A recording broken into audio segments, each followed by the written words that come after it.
And good afternoon, everyone. Thank you for joining me right here, Brighteon on TV, every Friday, 2 to 3 p.m. Eastern.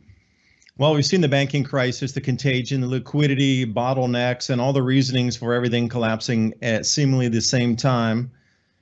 Perhaps it's on a schedule versus being an organic run on banks. So I see on-roads and off-roads for crypto investment and cashing out of back into USD completely limited, with 5 crypto banks going down during this contagion in the last 2 to 3 weeks.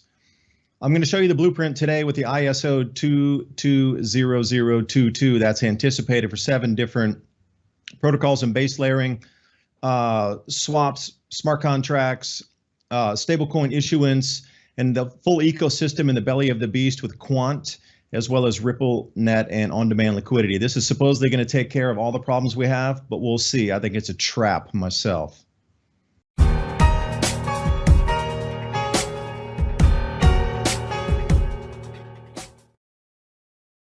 Welcome back for the full hour here, Brighteon TV. David Dubine, I'm your host. Mini Ice Age Conversations.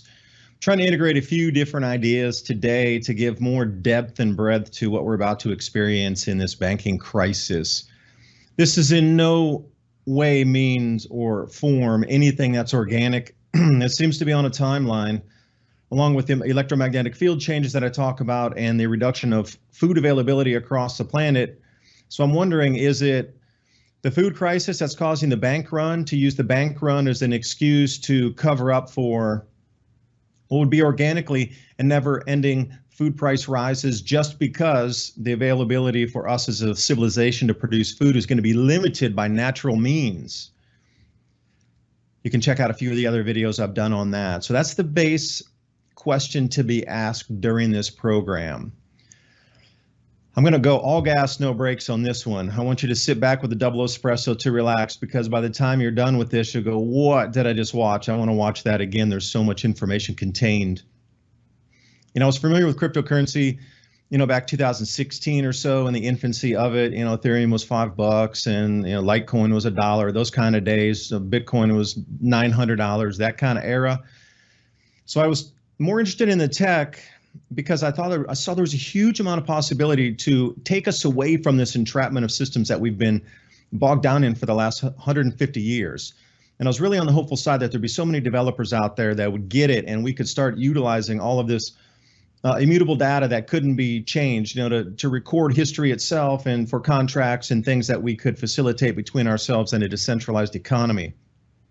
Well, that did move forward, but now it has been totally hijacked and usurped by this same power base that's on the planet from central banks, etc. So I wanted to start off here with the blueprint, if you will. So what you're looking at here are the integrations and base layerings, the behemoths of using Quant and Constellation to layer off for they call it Shinfin or Shinfin. And then we got TradeFinex, Algorand, protocols across Europe. We got IOTA, which is the Internet of Things, and why you're seeing so many 5G towers rolled out. Hashgraph, that is going to be what you consider like a qubit base layer on this to run everything else in scale from. Stellar is going to be near instant payment, and then Ripple is supposed to solve this liquidity crisis that we're currently experiencing. And by the way, TradeFinex is going to take over the bond market. So, the blueprints here where we're moving to, and I'm just going to start on the right side of the chart, because where it says JP Morgan Chase and Circle, remember Circle depegged from $1 to $1 with a stable coin during this event, and JP Morgan Chase stepped in with umpteen billions to stop the flow of capital out of the banks, and there's a huge deposits coming into the too big to fails. So, and now a quick word from Patriot Gold Group. Have you kept up with the big headlines so far this year? Bank of America says that gold should be a mainstay investment for the next 3 years.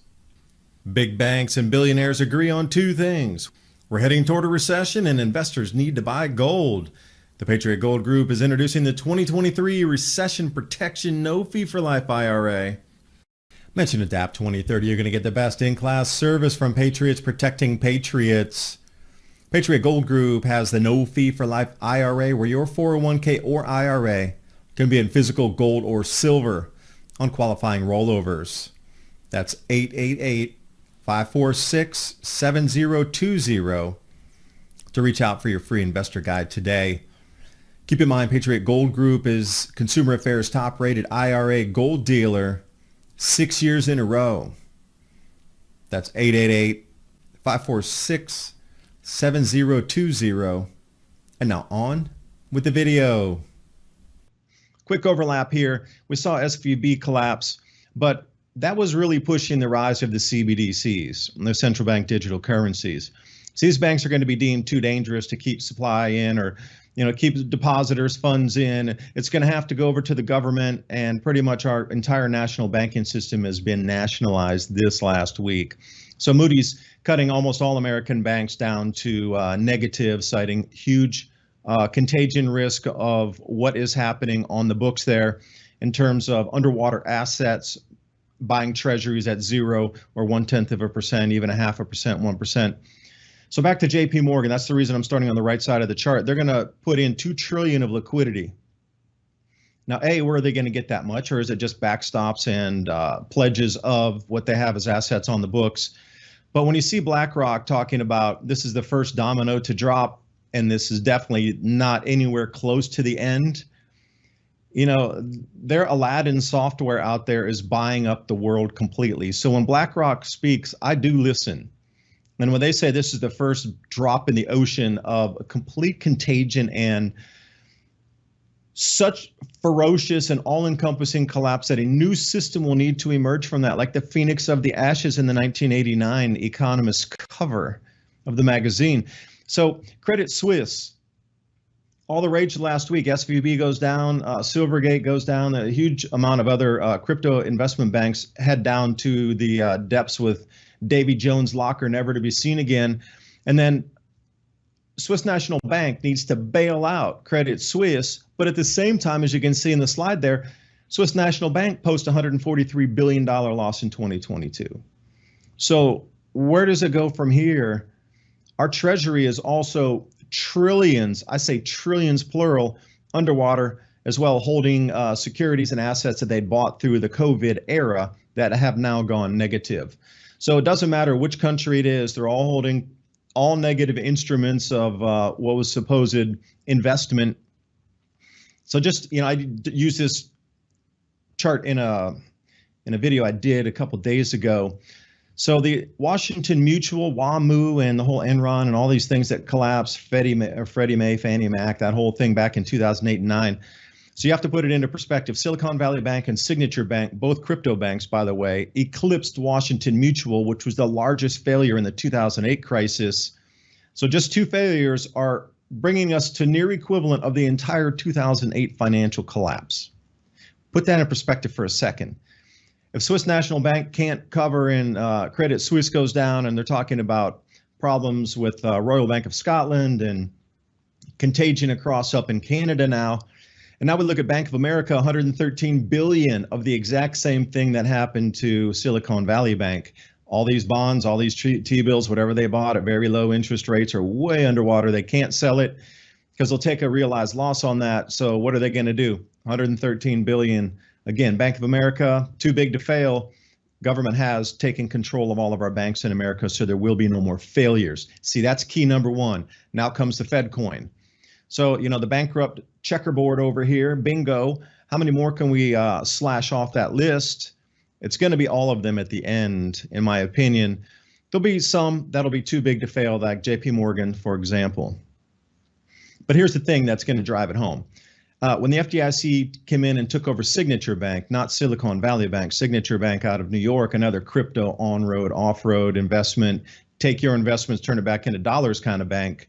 They said, whoever oversees the bank and the transference, there will be zero, no more crypto at all. No more crypto business.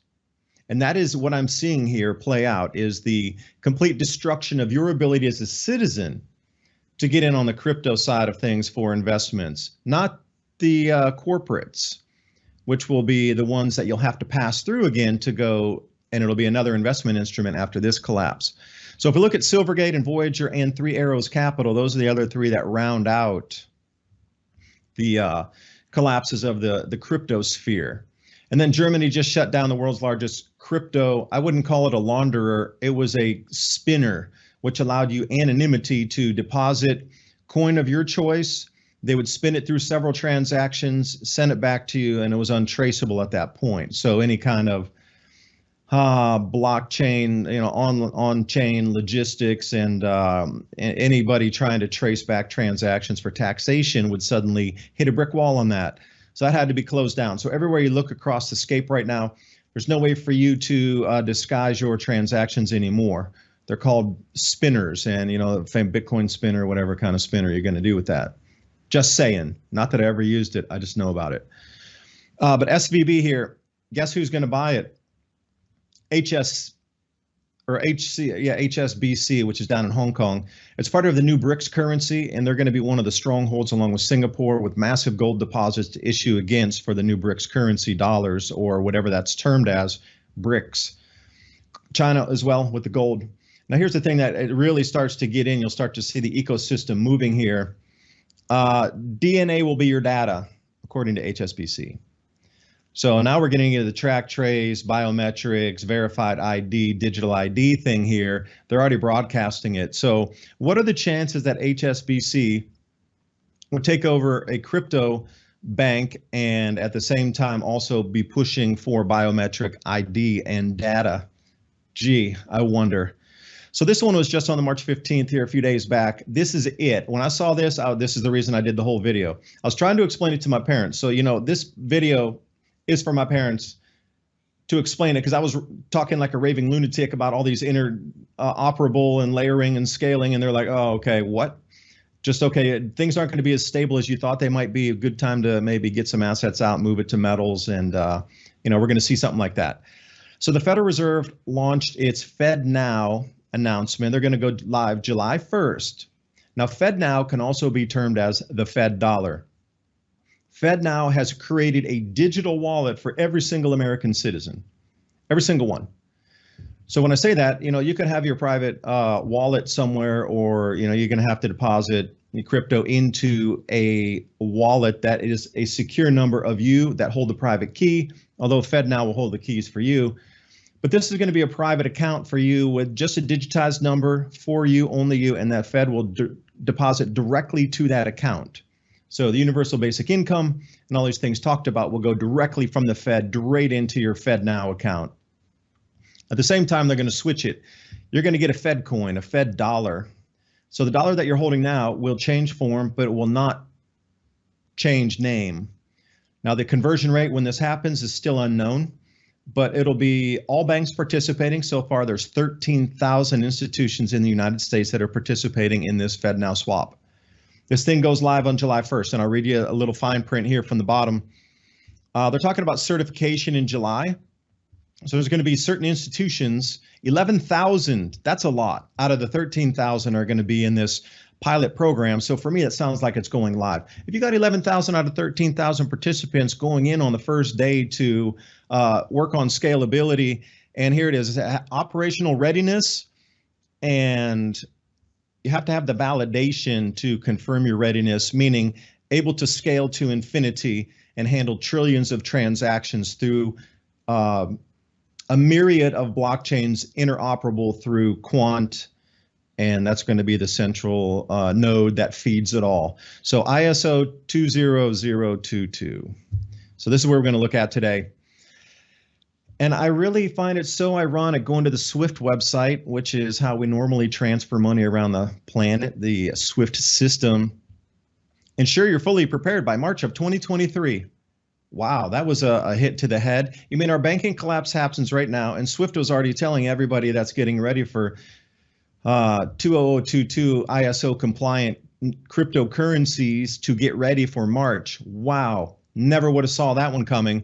But anyway, the messaging is out there. They're ready to go live with this across the planet. So they put it as a universal messaging language. And you'll read the big print at the bottom. Major currencies will be operating with ISO before 2025. Now, see, this is a bait and switch too. People were bringing this up last year about the Fed coming into the Fed coin and the FedNow, and they're like, no, that is so far away. technology is not up to snuff. It's going to take us years and years and years and years and years, plural, before any of this tech is going to be, robust enough to bring it out to the general populace and scale to world application. And here we are 4 months later. They're ready. They lied, straight up lied about the tech and how deeply they had been working with this and how far along it truly is a mature technology ready to come global right now. All at the same time, this contagion of liquidity is happening. And Swift told you to get ready for it in March. Wow. So as we run through today, the ISO 20022 compliant are Stellar, Hedera, which is Hashgraph, IOTA, Internet of Things. We got XDC, the Shinfin, Ripple, which is on-demand liquidity, Algorand, and then Quant. Again, Quant is going to be right at the center of the center for everything. So again, I'll bring you back the chart because I know, for me, it took me hours and hours and hours to go through each of these and try to follow the daisy chains around. This is 2 days of research straight to get this one. So Constellation and Quant are going to be the two things that are going to hold it all together, the glue in the center. So let's just split off. We're going to go off to the right over here. Like I say, we're going to go with Shinfin, TradeFinex, Algorand, and the European protocols. So TradeFinex, how does this even move into being something that we should look at? Well, it's going to be the full open standard protocol for the globe for all trade and finance, all of it. It's going to run through here first. It's going to mitigate counterparty risk, and it will have financial instruments interoperable and liquid, which tails right back into RippleNet. And you can see how these start to interconnect quite quickly. Gee, what could you use this for if there's a banking contagion and liquidity dries up, do you think? And then TradeFinex, look, the originators are going to be the same players. It's just reshuffled for more control and faster in real time track and trace of purchases and flows and velocity of money across the planet. You got the credit rating agencies, the underwriters, the insurers, and they're all going to be with the digital regulated custodian. Again, there's no decentralization in this. It's 100% custodian. Again, just like the banks that we understand, that's why you're going to need your digital ID to participate in this. So non-bank funders, that would be maybe some VC capital out there, but I don't see you or me in there anywhere at all. This is just big player ecosystem things. Where is the possibility for us to exist? What, in the crack between the dashed line there? It's complete control. And they're going to create the new global bond standard. So the contagion right now is because of bonds and T-bills going underwater. Watch it. It's all going to get erased some way, shape, fashion, or form and reissued under this new faster single point failure backstops here, the efficient processes and the leverage of smart contracts.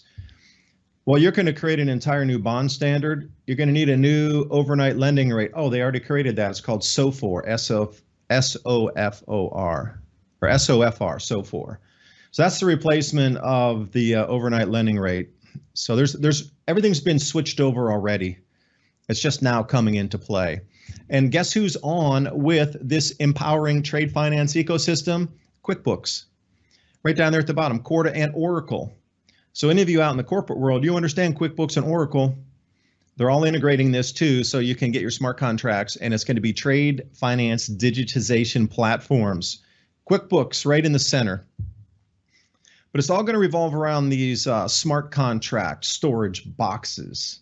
So what I mean by that is smart contract is, this is, again, I'll come down to FedNow and also personal, private, and corporate smart contracts. So smart contract is really just me and you agreeing on something. Maybe I'm a buyer, international buyer, and then you're a seller overseas. Well, you can program in that the deposit will be laid in, and as soon as whatever it loads on the port, then the next set of monies will be released. And you can do a step down for releaser of monies based on steps of action. And each time a step of action is completed, then it actuates and allows a certain amount of that total contract fund to be transferred to the seller.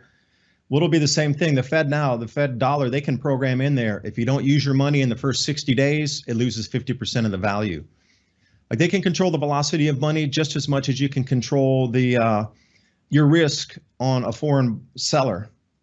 And this is what it's all about. Now, this Algorand is going to be the scale here. Algorand's a really important one because I had gone into this in the African Sahel, how they're going to be used as a stable coin with USDC, Algorand to be able to build out a new growth zone in North Africa and the Sahel as other areas on the planet go offline. But you're going to need the investment, and you're going to need to be able to pay workers from multi-nations using a single stable coin honored around the planet. That will be USDC. Tether, not so much. USDC is where it's going to go.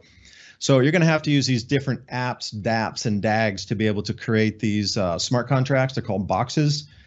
Come into that in a second. You can global, international, local, whatever. They're infinity to scale on this. There could be trillions of these at the end. And at the same time that you're going to scale up and write your own smart contracts for business facilitation of whatever movement of goods across the planet, you're going to be able to issue your own stable coin in that smart contract. And this is where it gets really interesting, because if you can issue your own stable coin, it means it needs to be backed by something in there to have the value of it behind it to issue that. So what if you put one Bitcoin in there, you'd have $25,000. So your stable coin could be 25,000 units of one, and you could give it its own name. And then payment parties between that business transaction, those stable coins will be funneled out, and then you could turn them into anything you want, because at that point they'll be swappable. So this stablecoin issuance to infinitum also, along with the amount of smart contracts. So if you look at the end of this, it's going to be into the hundreds of billions of stablecoins issued along with the contracts. They're going to ride on the same rail moving across the scape of business and international goods flow. Again, where does it come in? Oh, blockchain state connects all back to QuickBooks. You're going to put your invoices for what I just described through QuickBooks. Isn't that interesting? Now, QuickBooks, so innocuous. Oh, it's just helping us with accounting software. Yep. Well, they're the forerunners right here with your digital smart contracts and setting up your own stable coins. And here's what it'll look like. You go to the Shinfin Maid network, which brings us back to Shinfin again. Wow, it's all a circle, isn't it? And see those addresses down there. You're going to have your own address for the FedNow accounts, but this is an address specifically devoted to the creation of your stablecoin and that smart contract. And you can go as many digits down as you want. I think they can go down 18 digits deep on this. So there's a lot of possibility for endless amounts of these contracts to be written, and it will be. You got to think about how much paper and paper contract is moved around the planet for insurance or finance or trade or whatever it is in today's world. It's just all going to be digitized so it can all be tracked and traced in real time. That's the thing we're moving into, but they need the contagion to be so vast and so nasty that they can move to this system. So as we come onto the break here, I'll continue with the spider webbing, but the building of the ecosystem is going to require, so far, Algorand and the creator economy has about 300 dApps that are out there. These are decentralized protocols to create, like I say, these contracts. These companies will scale as well. There's going to be more and more and more of them, but you're going to have to use their systems to be able to create these same contracts for business to continue. Now, will you need this if you're going to buy a used car from somebody? Probably. If we only have digital currency, you're going to have to issue a contract, digital contract, with the monies in there to be able to purchase a used car from a friend down the street. Because if it does go all digital, you will have no way to undo it unless you're using gold, silver, or some other barterable or tradable. You're getting locked in. They're going to know everything that's done. And what if they say, no, what if there's a really big red button on that says that we nullify that smart contract and all monies within that nullified, and they get swept back over into a central bank somewhere? Would it surprise me if there's a backdoor clause that allows that? Not at all. It's probably built into the system already, although they're not so forthcoming with that, because that would spook you away from the new system that's supposed to be immutable. And we'll see where that goes. But Algorand is another one to look at with Shinfinex. And we'll be right back after the break here. David Dubine, Mini Ice Age Conversations. Stick around, see you in a couple minutes.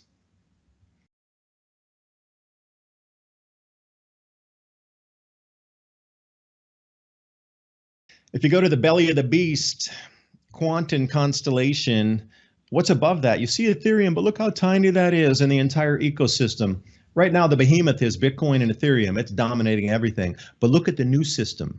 That barely registerable in there. If I didn't look deeply enough and see the purple around it, Ethereum would have disappeared in the backscape.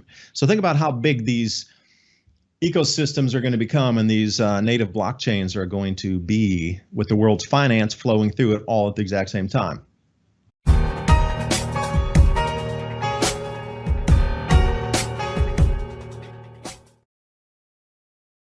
And welcome back for the second segment here, Mini Ice Age Conversations. David Dubine, your host, Brighteon TV, every Friday, 2 to 3 p.m. Eastern Standard Time.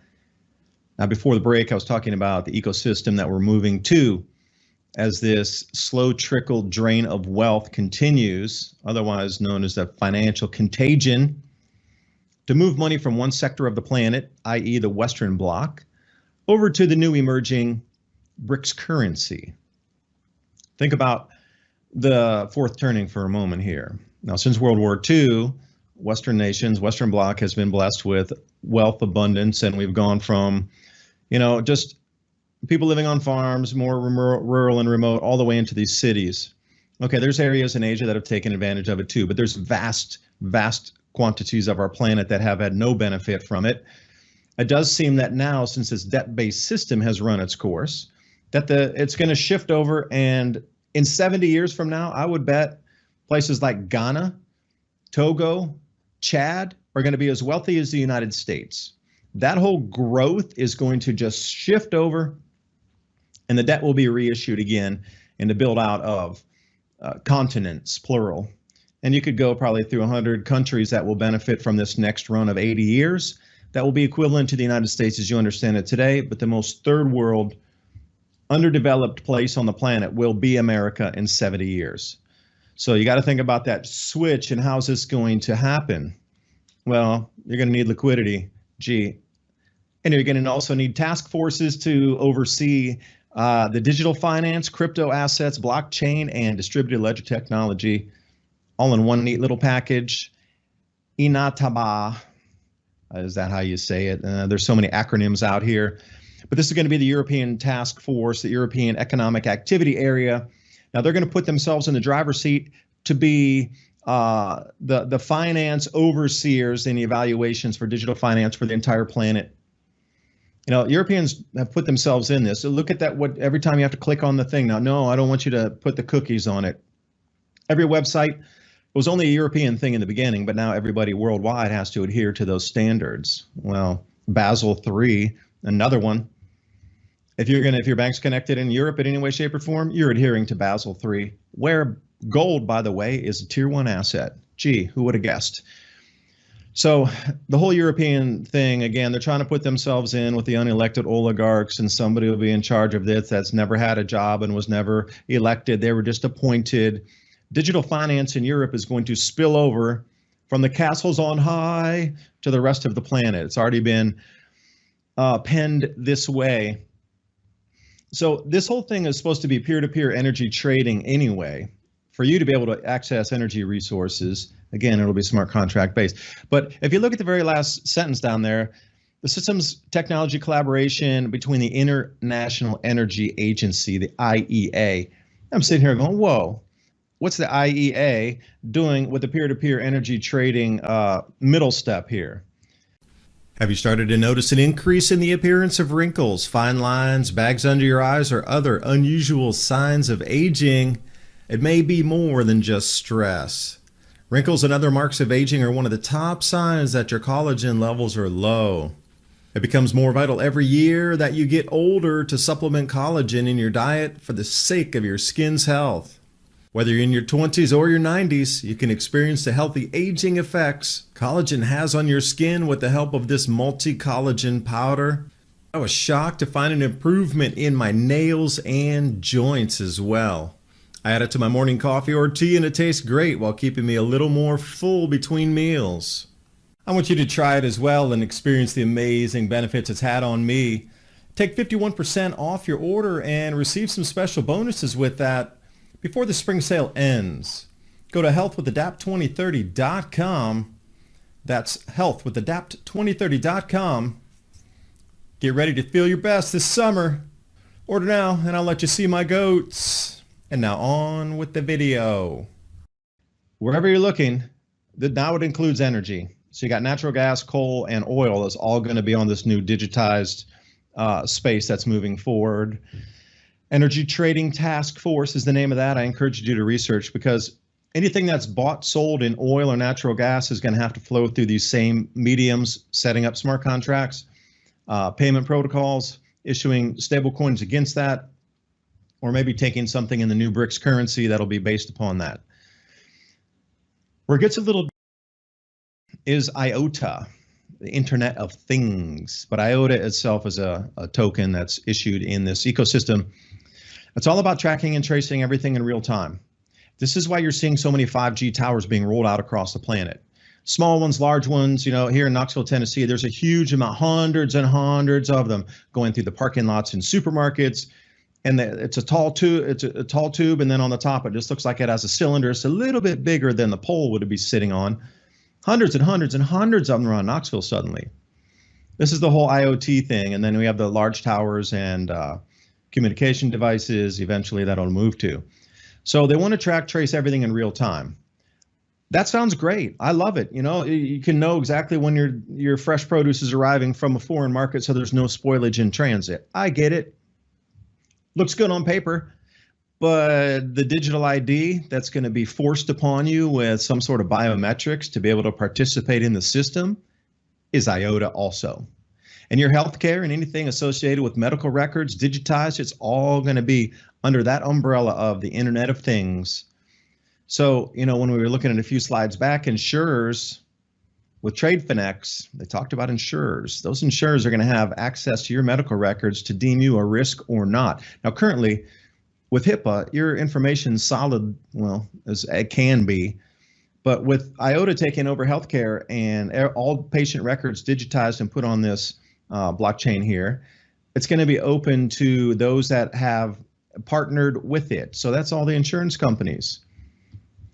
They're going to really assess you on your healthcare coverage at this point. And supply chains, obviously, and the industrials. So industrial is going to be everything chemical moving forward. Now, the global trade and the digital identity, I get it.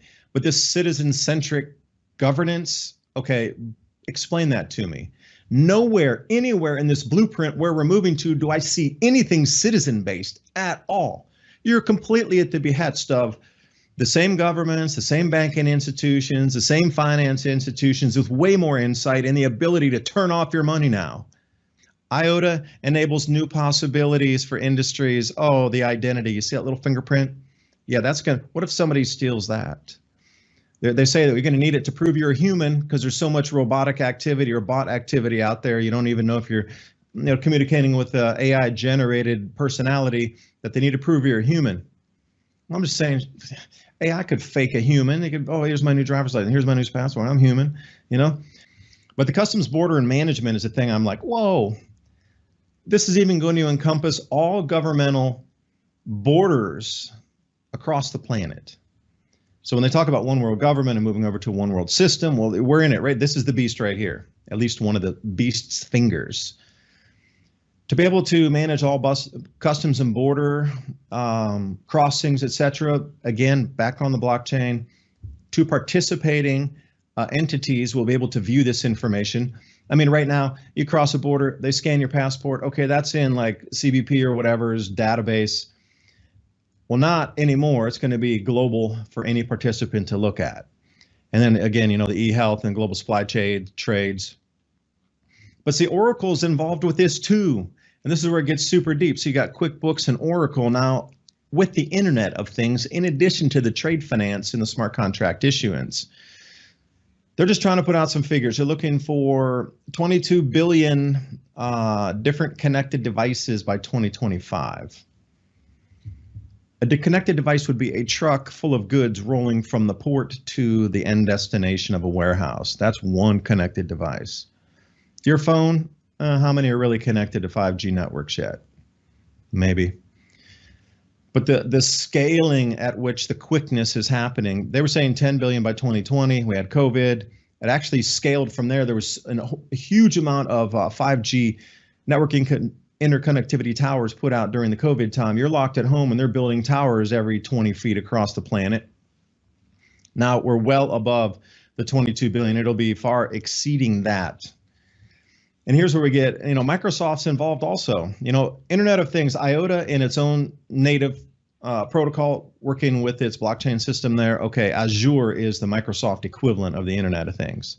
So Microsoft has the exact same IoT Edge, the IoT hubs. They're doing all the development, so they're going to integrate with all these other Internet of Things technologies moving down to be able to track things down to the second where it moves from point A to point B on the planet, because this is what they envision in real time. And apparently there's 24 different applications of real time of where a good sits in a truck. This is how developed this technology is, and rolling an entire container through a port to scan everything in the truck, which will require a different set of ecosystem of technology for, well above RFID chips. They're too big, they're too bulky, they're too slow. Think nanodust. These kind of things are going to be needed to be able to facilitate what they want to track and trace in real time. Our old technology, clunky. This is speed of light, Aquarian flows of energy. Now, going through that, do you believe I only covered the right side? That's the interoperability of just what you see from XDC or Shinfin, TradeFinex, Algorand, Inabot over in Europe, and IOTA, Internet of Things. That's just that side of the layering. That's insane. I'm not even at the middle or the left here. We're going to go off to take a look at Ripple, Stellar, and Hashgraph.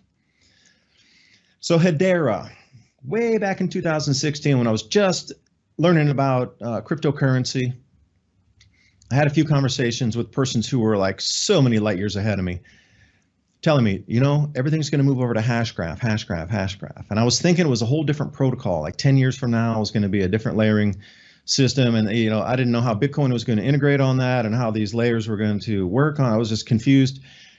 But here it comes. Hashgraph is out. And I understand now. You shall see, the light has hit my eyeballs.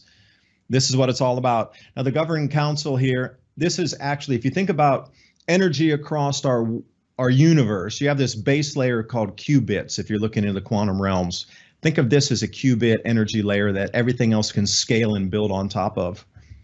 Hashgraph and Quant. Those are the qubits of the ecosystem for cryptocurrencies moving forward. Governing council here. Stunning, obviously DBS, banking got to be in there. Boeing's in there. Why is Boeing in on this?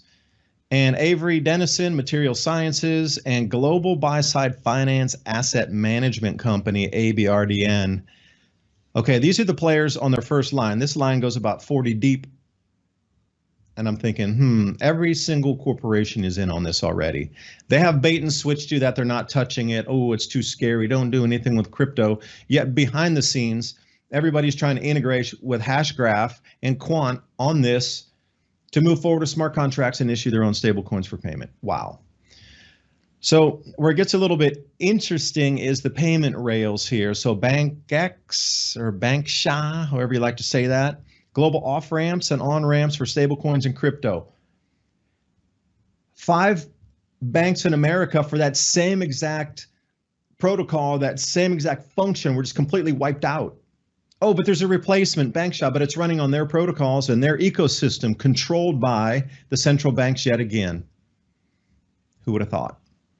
And then we got Corda, R3, USDC, by the way, will be the stable coin of choice for this new system. And if you look at Zimbali down there, this is a digital token infrastructure payment rail for CBDCs or central bank digital currencies, which winds us right back to the FedNow and the FedCoin. That is the CBDC. Europeans will have their own. Australians will have their own. Zimbali is a word you're going to start to hear more and more. And payment rails is something you should start to hear and see get traction in the news. When you hear of CBDC, FedNow, FedCoin, Fed account, these kind of things are going to, this is the switch. They're going to revalue the money and they're going to flood your account with new quote unquote dollars that'll have way far less purchasing power in them. And it'll be digital, and whatever you buy, they will know instantly. They can push or pull to create faster velocity of money to spur the economy, or they can tighten that back and cause a recession to get interest rates again under control. Ripple, XRP. It's actually not the token. it will be used, but XRP, Ripple Net is where we're looking at here. On-demand liquidity. And what are we hearing about today? Oh, the lack of liquidity. You're underwater, your bonds are there, your T-bills are there. It's an illiquid market. Nobody can sell because they'll lose money if they do. Oh, this solves all of that, on-demand liquidity. Now, for you and me, we'll never participate in this. This is just for the bigs. Talking about sovereigns like nations and corporate 500 companies that can issue debt out of nothing to themselves. The originator would be a sovereign or a corporate 5 or a corporate 1000. The sender, that's going to be the intermediary, again, in the same native ecosystem, probably be Stellar or XRP itself. And then the receiver, and there's going to be fees along the way. Could be 1,000th of a cent, millionth of a cent, whatever. But the amount of trillions of transactions rolling through this thing is going to make a substantial amount of money.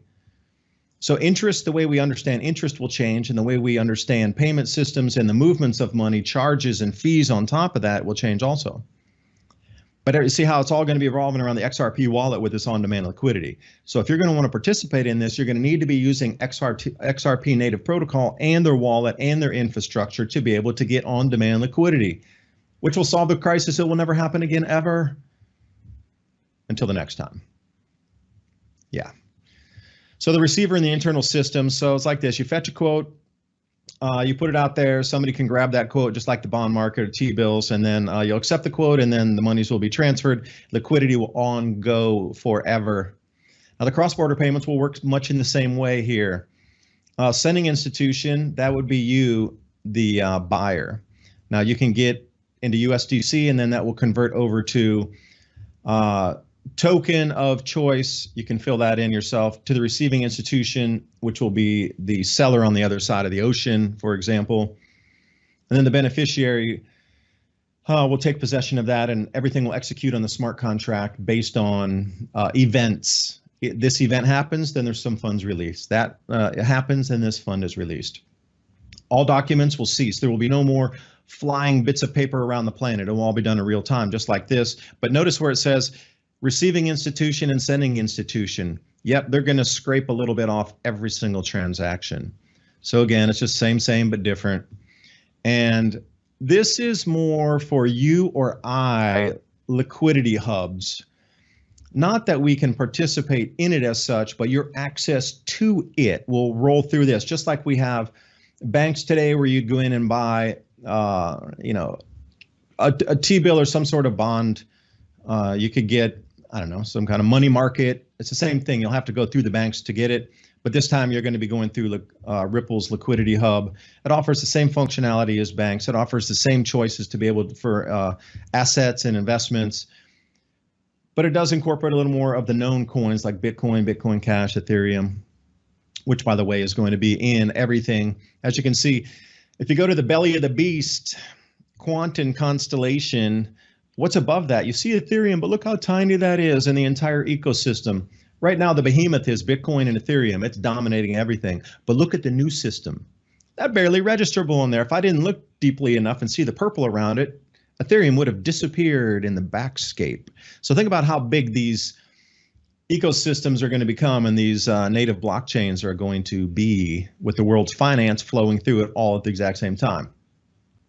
Now, hypergraph, not hashgraph, but hypergraph is connected right over to right here on the bottom, Constellation. This is going to be proof of reputable observation, meaning if your node's running and it's more reputable in the time it closes blocks and sends them on, and there's no difference or issues, taking back transactions, etc., you're going to have a higher score. It's almost like a social credit score for those running nodes to be able to get liquidity pushed through it instantly with no questions asked. Of course, JP Morgan will have one of these prime positions. Truly interoperable, supports endless types of state channels.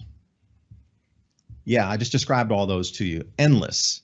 And infinitely scalable as well. These DAGs, which you get, again, you got DApps and DAGs, and if we go over to look at DAGs, it's directed acyclic graphs, and it's just a different way to issue smart contracts and push payments through without having to use their ecosystem of 300. It's the same, but different. It's on a different level, and you can scale it in different layers. So it's infinitely scalable. When you talk about the infiniteness of the universe and infinite dimensions, you're looking something at the same here, but just in a different scale. So what I'm talking about is high-load chain with a DAG on the far right there. Look at those layers of green. That's what I'm talking about, the interoperability scaling of all these layers within each other, interlooping and interplaying. That's where they're moving to. And this typical blockchain, super old school thing here, they had scaling issues from the beginning. That's why Bitcoin forked off and why Litecoin and Bitcoin Cash. Quant is where it is. This is it. This is the behemoth of the behemoth. Think of it as the Bank for International Settlements. Think of Quant as the new BIS. Empowering an interconnected world, they serve bank, asset managers, financial institutions, enterprise, technology partners, fintech developers, and a host of others. Let's talk. Okay. Hey, let's talk about carbon credit platforms. Yeah, I forgot. They're going to be running all the carbon credit schemes that you'll need to pay for if you buy a good. I want a glass. I want this glass of water here. Oh, what's your carbon credit? How much carbon did it take to produce that? Supply chains, everything's going to be paperless. Quant's going to make sure that that happens, which brings us right back to the boxes again. Everything's going to be smart contract, no paper. You see how Algorand's blended back in again. They all just interloop on top of each other. And distributed ledger technology, DLT market, $3 billion, and it should be jumping to almost $40 billion by 2025. So that is, 13x increase in a few years. We're coming up to the last minute here, so I'm going to try to roll through the global industry. Got to be compliant. So anything that's going to roll in the system is going to be compliant. This is not financial advice. These are the prices of all the tokens being used in the new system that are being set up. Now notice the 30-day at the very bottom. Look how much they crashed. Somebody swooped them up at discount prices, and now that game on, look at XDC, the beginning of it all, the Shinfin, oh, it's up 25%, is it not? So you can start to see who's integrating what and what's go live right now based on the pricing and the movement and the market cap in these coins here. So right there's your list, not financial advice, but look at some of these prices. Can you imagine getting Ethereum at like 4 cents? XRP, the conjecture was $1,000 coins in the future, all these kind of things. So where does the ecosystem leave us now? You can definitely see we're moving from here to there. I hope it helps you make a better choice, but I would definitely consider some gold and silver in this too, not just putting my faith in some digits that can be controlled. Do thank you for watching. I'll see you next week. Bye for now.